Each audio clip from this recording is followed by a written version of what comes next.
வலிக்கும் தான், ரொம்பவே வலிக்கும் தான். நம்ம ஆசைப்பட்டது நடக்காததப்போ ரொம்பவே வலிக்கும் தான்.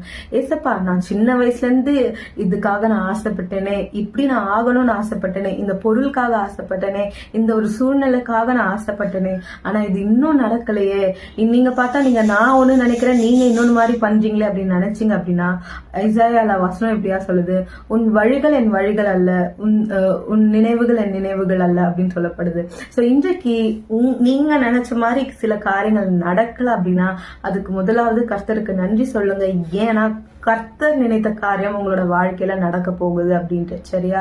நடுவுல சத்துருவானவன் நிறைய காரியங்களை குழப்ப நினைப்பான். ஆனா அப்ப கூட ஏசப்பா எனக்கு புரியலதான், ஏன் திட்டத்தின்படி நடக்கல, ஆனா உங்க திட்டத்துக்கு நான் என்ன ஒப்பு கொடுக்கிறேன், உங்க திட்டத்தின்படி நடக்கட்டும்னு நீங்க பண்ணி பாருங்களேன். that will be the best decision of your life. உங்க வாழ்க்கையிலேயே நீங்க செய்யக்கூடிய ஒரு நல்ல நிர்ணயமா அதுதான் இருக்கும்.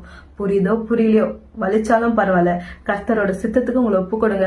இன்னும் கொஞ்ச நாள், ஒரு 2 வருஷத்துல இல்ல 1 வருஷத்துல எங்க பின்னாடி திரும்பி பார்க்கும்போது, நல்ல வேலை என்னோட திட்டத்தின்படி நடக்கல, கர்த்தர் திட்டத்தின்படி நடந்ததுன்னு நீங்க சந்தோஷப்படுவீங்க.